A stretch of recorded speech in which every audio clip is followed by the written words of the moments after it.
가압승계 요건은 되나 자녀분들이 그걸 안 받으려고 하시는 경우가 많습니다. 증여유지 기준금액 미만으로 할 경우에는 비과세 되는데 4명일 경우 그렇죠. 손자녀까지 4억 4천만 원까지 가능합니다. 이걸 너무 잘해가지고요. 1,500억을 들여서 세금을 내가 물려줄 회사를 단돈 100억으로 해결했습니다.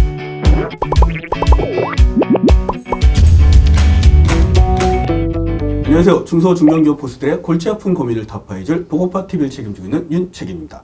자, 오늘은 특정 법인을 활용한 차등 배당 및 가업 승계에 대해서 한번 얘기를 나눠보도록 하겠습니다. 옆자리에는 경영 컨설팅 전문가 전창환 전무님 모셨습니다. 안녕하십니까? 안녕하십니까? 자, 요즘에 확대 완화된 가업 승계 지원 제도로 인해서 많이 활용을 하고 있다는 얘기가 네네네. 종종 들립니다. 네네. 근데 현장에서는 실제로 많이 활용하시는 게 피부로 느껴지냐? 일단은 뭐 케이스 바이 케이스인 것 같습니다. 네. 기본적으로 가압승계 요건은 되나 이제 승계를 안 하려고 하는 대표님들이 많이 있는 경우가 있는 것 같습니다. 그래요? 네네. 네. 왜냐하면 여러 가지 이제 직원들 관리도 힘들고 그리고 이제 대표님은 예를 들어서 예전 아날로그 세대신데 자녀분들 같은 경우는 그걸 맡아서 예전 아버지 하시는 방식으로 이거를 구현해 나가기에는 너무 이제 스트레스라든지 애로사항이 너무 많다고 느껴가지고 자녀분들이 그걸 안 받으려고 하시는 경우가 많습니다. 자, 그러면 뭐 예를 들어서 우리 아버지는 제조업을 했는데 나는 IT를 하고 싶어. 근데 승계를 받으라고 하니까 나는 굳이 제조업을 안 하고 싶단 말이야. 그래서 승계를 안 받는 경우 많다는 거잖아요. 네네. 그러면 승계받는 입장에서 뭐 업종 고민을 많이 하는데 업종을 한번 짚어주십시오. 어떤 제한이 있는지. 일단은 사전 요건 내에서는 대분류의 업종 변경 영역의 합산이 있습니다. 그러니까 사전 요건에서는 대분류도 되는 거네요. 네네네. 예를 들어서 제조업인데 운료를 합니다. 네. 그리고 제조업인데 자동차 부품을 해요. 그러면 대분류의 업종 변경에 의해서 영역은 합산이 됩니다. 근데 만일에 도매 의류인데 제조업 의류로 갔다. 그러면 이게 대분류의 업종 변경이래 가지고 영역은 안 되기 때문에 그래서 이 대분류의 업종 변경으로 해야 되는데 이건 이제 사전 요건에서 말씀드리는 건데요. 사후 관련해서는 중분류의 업종 변경이 가능합니다. 그러다 보니까 예를 들어서 식료품 제조업 내 재분업을 하고 있다가 제빵업으로 중분류의 업종 변경이 가능하고요. 그리고 소매업 내 식료품 소매업에서 종합 소매업으로 전환도 가능하고요. 그러니까 더 좁아지는 거네요. 그렇죠. 더 좁아집니다. 결국은 내가 이걸 물려받아서 네네. 중분류 내에서 변경만 가능하니까 내가 하고 싶은 업종을 하는 데는 한계가 있겠네요. 좀 제한적이죠. 그래서 안 받는 경우가 꽤 있겠어요. 예, 많이 있는 것 같습니다. 네.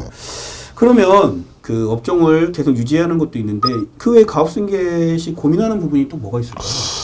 일단은 안정된 경영으로 매출이 좋고 이제 미처분 이념이 누적된 경우가 많아. 가압승계를 하기 전 기업 가치를 낮추기 위한 미처분 이념에 대한 정리가 필요하고 대부분 대표이사가 지분은 거의 다 가지고 있거나 가족주주로 구성이 되어 있어 급여나 배당 정책을 통한 이익금 환원에는 한계가 있습니다. 그래서 높은 급여에 대한 소득세 및 4대 보험 문제, 거기에다가 21년 1월부터는 차등 배당에 대한 소득세 및 증여세가 추가로 납부하는 부분 때문에 실익이 없어졌고요. 그리고 이제 배우자 공제를 활용한 이소에 대한 리스크가 아직 존재하고요. 네. 그리고 특허나 상표권 활용에 대한 리스크도 많이 세무조사가 나왔기 때문에 본인들이 많이 알고 계시는 것도 리스크가 존재하고요. 네.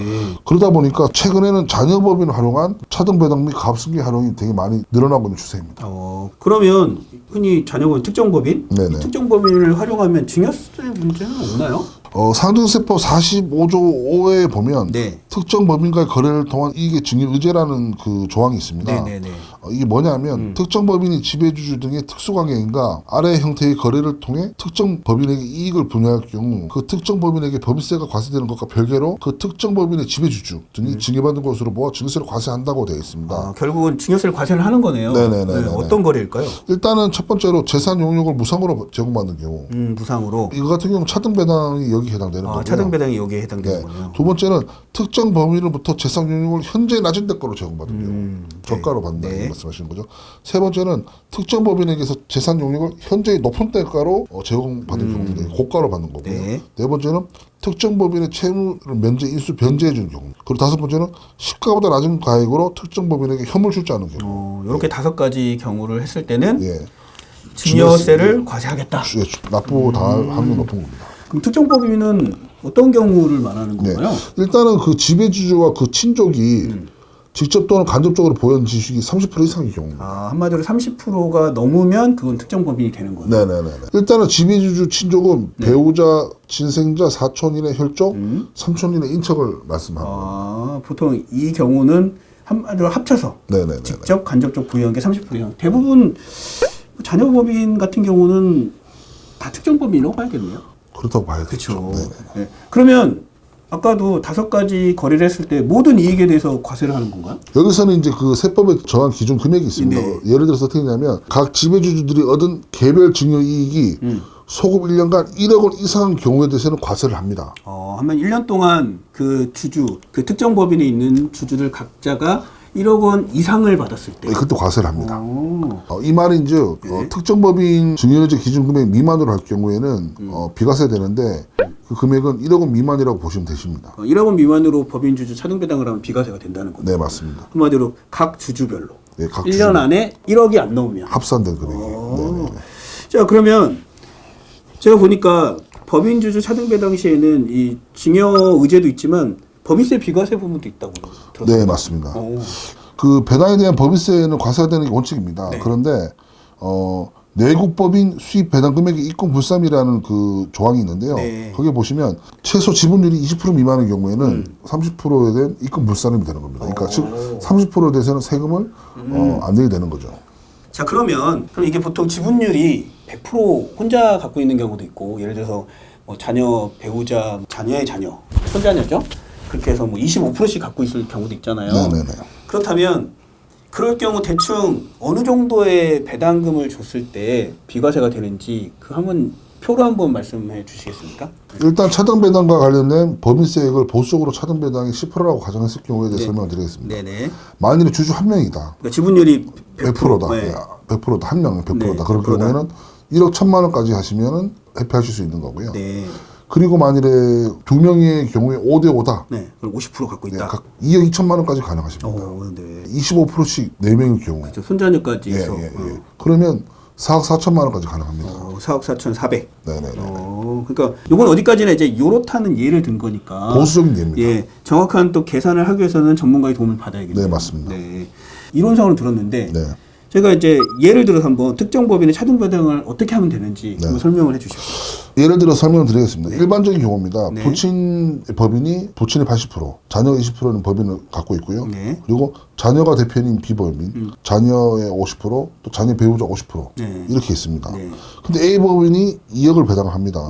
원래는 부친 1억 6천, 자녀가 4천만 원 받는 게 원칙이지 않습니까? 그렇죠. 근데 부친 같은 경우는 벌써 배당 소득 외에 높은 근로소득으로 종합소득세 부담, 네. 또 지급받은 배당 향후 또 증여나 상속을 통해 자녀에게 이전 이중의 세금 부담이 발생하지 않습니까? 그렇죠. 그래서 그 부담에 대해서 이제 고민을 많이 하게 되는데 네. 이걸 만일에 특정법인 차등배 한다고 했을 경우에 네. 부친이 대표인 A 법인에 네. 부친이 원래 80%인데 네. 1%를 네. B 법인이 사는 겁니다. 아, 그래서 비교인의 양도. 예, 그래서 A 법인의 특이한 지분 구조가 부친 79%, 자녀 20%, B 법인 1%가 되는 거죠. 법인이 주주가 된 거네요. 법인 그렇죠. 주주. B 법인이 A 법인의 1% 주주가 된 거죠. 그렇죠. 그래서 79%, 20%, 1%가 된 거죠. 네네네. 그래서 2억을 했다. 네, 2억을 배당했다. 그럼 균등 배당을 하면 네. 부친 1억 5,800, 네. 자녀 4천, 그다음에 비본 200만 원을 배당했죠. 그쵸, 원래. 근데 1%니까. 예, 여기서 이제 부친은 배당을 포기하고 전부 비법인에 지급하면 비법인은 1억 6천만 원의 배당을 받아가게 되는 겁니다. 법인이 차등 배당을 한 거네요. 그러니까 네. 요거를 많이 했던 회사가 H 기업이라고 있는데요. 네.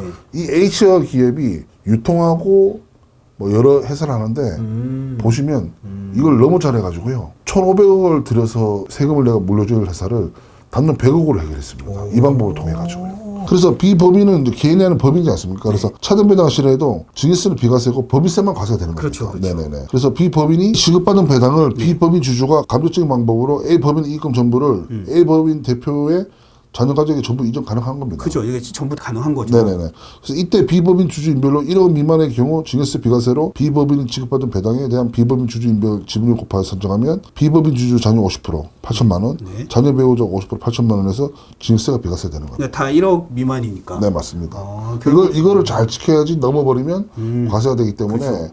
또 이거 같은 경우는 기상세무사님한테 요청하신 경우가 있는데 기상세무사님 이걸 안 해보셨기 때문에 안 해봤단 말을 못합니다. 문제 있다, 리스크 있다라고 얘기해서 리스크가 생길 수 있다라고 판단할 수 있겠네요. 네네네네네. 그럼 차등 배당하고 가업승계는 어떻게 연결이 되는 걸까요?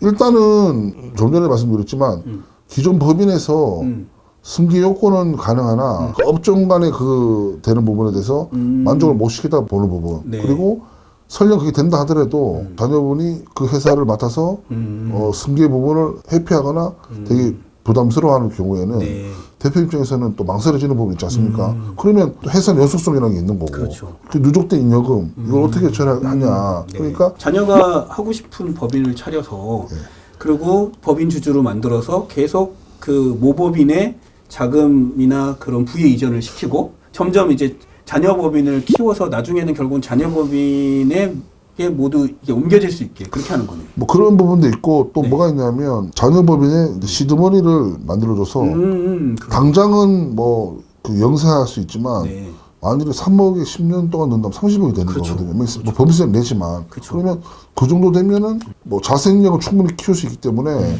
그럼 그 돈을 시드머니를 가지고 네. 뭐 부동산 임대법인이라든지 또는 M&A로 해가지고 기업을 사서 뭐 또 흡수시킨다든지 엔젤 투자자가 된다든지 방법은 다양하기 때문에 그동안에는 다시 계속 아직 대표님이 그늘 아래 있으니까 예, 대표님이 그렇게 계속 케어를 해주실 거 아닙니까? 재무제표 관련된 부분들. 그렇죠. 그래서 저희가 얘기했던 이 재무구조 개선하고 같이 시너지를 하면 훨씬 더 유리한 상황에서 직면하기 때문에 뭐 대표님도 그렇고 자녀분도 그렇고 저희도 그렇고 다 서로 윈윈할 수 있는 방법이 아닐까 생각이 드는 겁니다. 그러니까 이거는 좀 다른 방식의 가업승계 방법이라고 보면 되겠네요. 예, 맞습니다. 그러니까 부의 이전과 동시에 자녀가 법인을 키워갈 수 있도록 밑거름이 돼주는 일석삼조 효과라고 보시면 되시죠. 대부분 이제 기장세무사님 얘기하시는 거는 가업 상속공제를 많이 얘기하세요. 그렇죠. 근데 냉정히 생각해 보면 대표님이 죽고 나서 세제 혜택을 받는 건데 그럼 과연 그랬을 때 배우자나 자녀분들이 이게 준비가 될까? 유지가 될까? 예, 유지가 될까? 사후요건 유지가 될까? 그렇죠. 그럼 결국에 뭐냐면 이런 겁니다. 변호사인데 이혼정보 변호사야. 그렇죠. 전문가가 있는 이혼정보 변호사한테 가서 배임 횡령에 대해서 소송을 맡겨달라고 그래요. 안 맞습니다. 그 특성화된 부분에 대해서 맞춤을 가셔서 하시는 게 유리하신 부분이기 때문에 맞아요. 경험치가 많은 걸한테 상담을 받아보시고 장단점을 따져보신 다음에 이제 이 실행을 하시는 게 네. 결국에는 만사부로 튼튼히 되는 게 아닌가라는 생각이 듭니다. 맞습니다. 네네네. 말씀하신 대로 여러 가지 검토할 사항이 많으니까 좀 네네. 경험이 많으신 전문가분들을 꼭 도움을 받아서 네네. 진행을 하셨으면 좋겠습니다. 네, 맞습니다. 감사합니다. 자, 오늘 내용 이상으로 마치고요. 다음 시간에 더 유익한 정보로 찾아뵙도록 하겠습니다. 감사합니다. 감사합니다.